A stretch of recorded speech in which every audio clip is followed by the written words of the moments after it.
I'm going to be there, yeah? Your headshot's coming in on me. Spring 2009, Folksrath Castle in Kilkenny, a place that is haunted. Now, you want to catch it on the next shot. The castle ghost is a young girl who perished in its tower.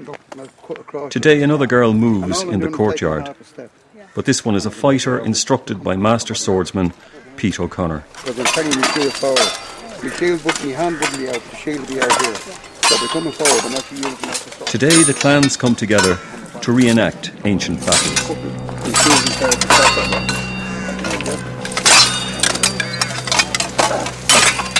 I've met Pete once before at a stag party some 35 years ago.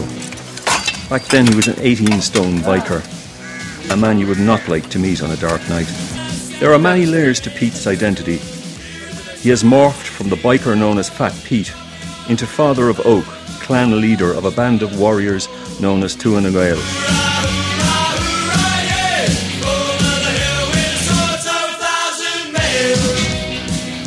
He is a member of the Swordsman's Guild of Ireland and the Company of the Black Shield. Some say he may even be the last High King of Ireland.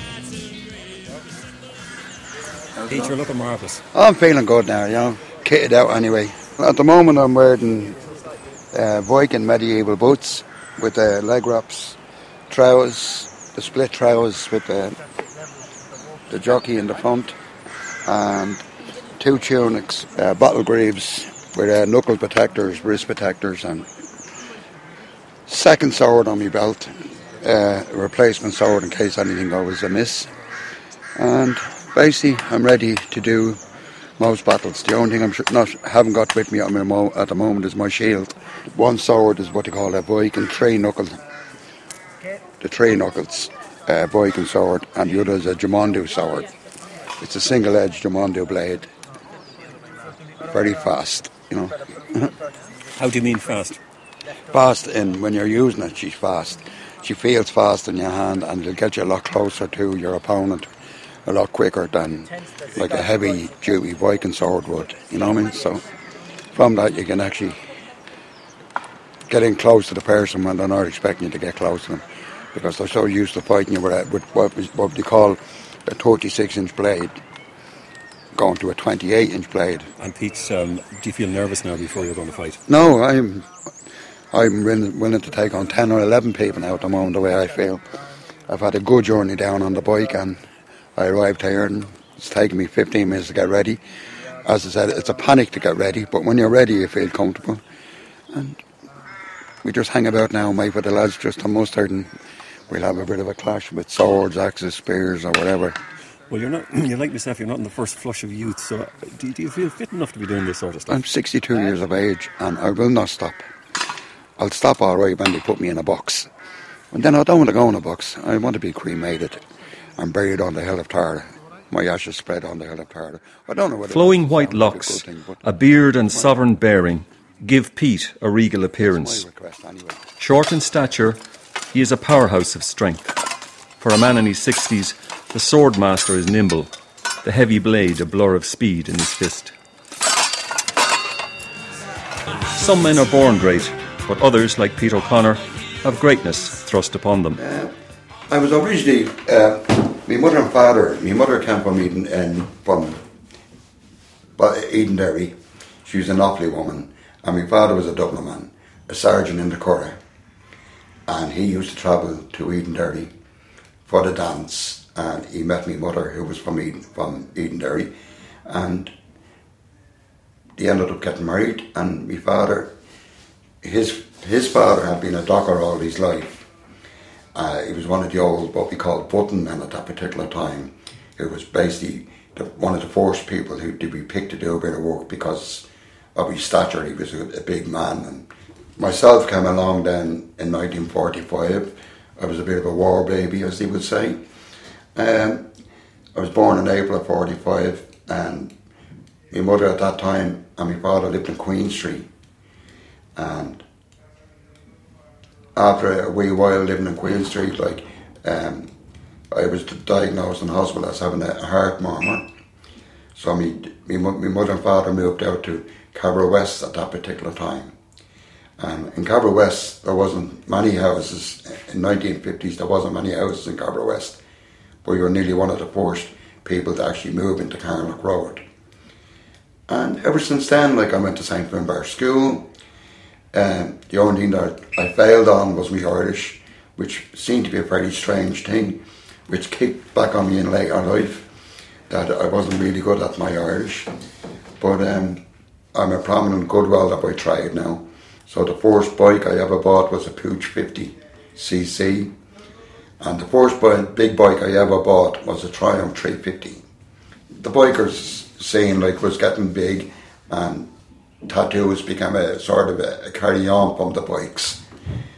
But I knew there was always something extra out there for me. I am the last man to be inaugural chief of the clans of Ireland, and I deem it my responsibility that nobody can lay claim to what you don't know about. Because, as I said, an American is an American, an Irishman is a Celt. That's the way it is with me. Who was the last clan leader, as far as you know?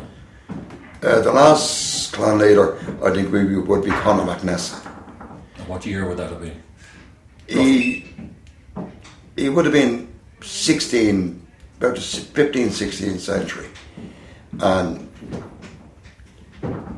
he fell out of favour with the English, of course, because the clansmen weren't recognised in Ireland. We were basically outcast. And so when the opportunity came for me to actually reunite the clans in Ireland, I took it, and I got approval from my peers. That's the only way I can put it, is that I got approval from my peers. And to this day, I have never looked back. I've never made an enemy, and I hope never to make another enemy, because I deem it, I'm only doing what I see is right for the good of Ireland. Back at the castle, in a lull before battle, we catch up again with Pete.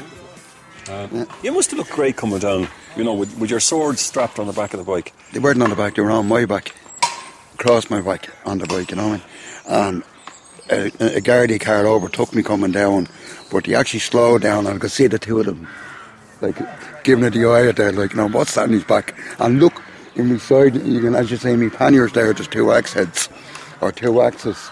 So that gave them a good eyeful anyway, it cheered them up no end, Outlaw bikers are to the law as oil is to water, and I suspect this may not be the first time Pete has fallen under Garda scrutiny. Every warrior values his weapons, none more so than Pete. The Vikings preferred what they call the bearded axe because it was lighter. There wasn't as much metal in it, and it just made it a very fast weapon to use. Plus the fact that if you're fighting anybody, that you could hook onto their arm, which would lock in there, then they twist it, and it would actually act as an arm brake. You know what I mean? The idea that the bearded end of it was that when you struck, all the power was in that little edge there, and that's what done most of the damage. If you hit with the flat, it wasn't too bad. As you say, not too bad, but you get hit with the edge of it. You know yourself, if you bump your elbow off the corner of a table, you scream like a stuck pig. But that's it, That's the Viking axe, you know what I mean? That's more or less a slashing weapon. That's a power weapon for hitting hard as you can. That's what they call a medieval axe. You know what I mean? So that would be good enough. That would be the same model of the axe there that done there, taking heads off people. The same style of axe. You see, it's higher on the top, for the simple reason that when you're cutting down, the cut continues. The cut doesn't continue up this end, the cut continues that way. So it actually acts as a slashing weapon. Yeah. Now, I've been doing this since 1983, and over the years I've just learned what I needed to learn, and now I've learned so much now that the people here deem that I would be the ideal people to train them, because of my experience of all the battles that I've been to and taken part in. Plus I've done a few movies as well, the likes of Braveheart, and running with the deer into the west, the van, little things like that. And the last film I done was